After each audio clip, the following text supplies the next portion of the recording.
the West today.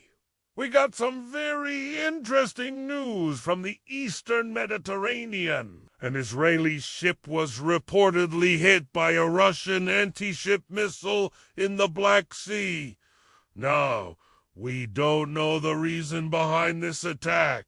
It could be a mistake, it could be an accident, or it could be something more sinister. But there are reports that this ship was carrying weapons-grade uranium to Ukraine. And Russia may have just sent a message to Israel and the West in general. You see, the West loves to send weapons to Ukraine. In fact, they're planning to send even more weapons to Ukraine. But what is stopping Russia from targeting these weapon shipments? And if Russia can successfully target these shipments, then that would be a game changer.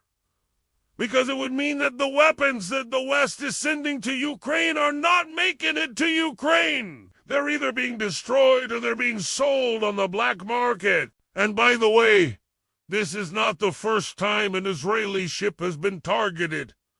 A similar incident happened back in October. An Israeli ship was sailing in the Black Sea when suddenly it was engulfed in flames. The ship's crew managed to extinguish their fire, but this ship had to be towed to port.